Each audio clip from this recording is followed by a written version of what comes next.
ہمارا کلچر ہے ہندو،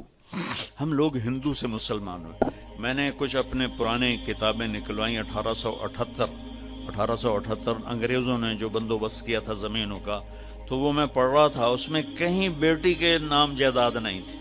ساری بیٹوں کا نام شفٹ ہو رہی تھی، ساری بیٹوں کا نام شفٹ ہو رہی تھی، چونکہ ادھر مثلا اس پیپر ہمارے خاندان آ رہا ہے، اس پیپر پہ ہندوؤں کا آ رہا ہے، تو دونوں طرف میں نے دیکھا بیٹیوں کے نام کچھ بھی نہیں تھا، ساری زمین یہ فلاں کی، اس سے آگے فلاں کے بیٹے کو منتقل ہو گئی، وہ دیکھو دھیاں تو ہون گیاں، بیٹیوں کے نام کچھ نہیں ہے۔ تو اپنی بہنوں کو عزت، میرے نبی نے فرمایا جس کو اللہ نے 2 بہنیں دیں یا 2 بیٹیاں دیں، اس نے ان کا حق ادا کیا اور ان کو عزت کے ساتھ ڈولی میں بٹھایا، تو اس پر جنت واجب ہو گئی، وہ جنت میں داخل ہو گیا۔ تو اپنی بہنوں کو اب حق دو، اپنی ماں کو، باپ کو، بھائی کو، یہ ان سے کہتا ہوں اپنے بھائیوں کو عزت دیں، احترام دیں، اپنے گھر کی فضا کو محبت والی فضا بنائیں، اور محبت کی فضا بنتی ہے جب اس زبان پہ قابو پایا جاتا۔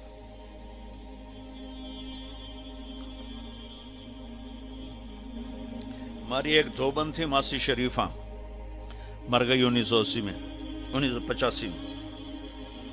وہ آئی میری بہن کے پاس کہ بی بی میری نوواں بڑیاں لڑدیاں، ماشاءاللہ خود شیرنی آئی، لڑدی آپ آئی، تو میریاں نوواں میرے نال بڑا لڑدیاں، میں نے کوئی تویز دے ساریاں میریاں نوکر بن جاویں، میرے اگو کس کرنا نہیں۔ تو میری بہن نے ایسے ایک الٹے سیدھے بنا کے نا نقش رول کر کے اس کو دیا، کماسی شریفہ اے تویز ہے، جداں تیری لڑائی ہون لگنا اے تعویذ تو دن دیٹھ دب کے تے بہ جاونا، چک مار کے بانا، تعویذ ڈھڑ نہیں دیونا، جو رہ گیا تیری خیر نہیں۔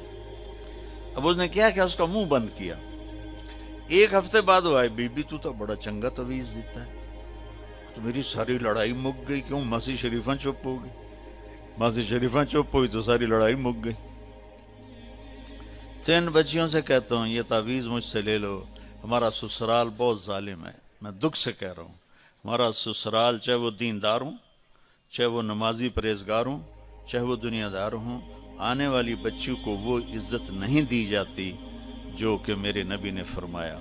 میرے نبی نے فرمایا میرے مدینے کے صحابہ بڑے اچھے لوگ ہیں، جب کسی کی بیٹی کو بیاہ کے لاتے ہیں تو اس بچی کو یہ احساس ہی نہیں ہونے دیتے کہ ماں باپ کے گھر میں ہے یا سسرال کے گھر میں۔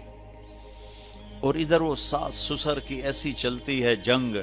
اور وہ بیٹے کو ابھار آگے، بیٹا بھی بیوقوف ہوتا ہے، میری ماں دے اگو تو نہیں بولنا، میری ماں دے اگو، وہ تو سن تو لے شاید تیری ماں ہی کو ڈھیر کھپ کھلار رہے ہوں۔ ہاں تیری بیوی غلط کرے تو بیوی کو سمجھا، تیری ماں غلط کرے تو ماں کو سمجھا۔ اللہ کے واسطے بچو، میں آپ کو گھر کی زندگی سمجھا رہا ہوں، یہ کوئی خطیب نہیں بتاتا ہے، میں آپ کو گھر کی زندگی، ان سب کی شادیاں ہونے والی ہیں، آپ سب کی۔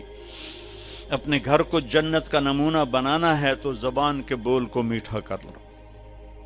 غصے میں بھی ایسا بول نہ بولو کہ زبان سے نکلا ہوا بول اگلے کو چھلنی کر کے رکھ دے اور اگلے کو ساری رات رولاتا پھرے۔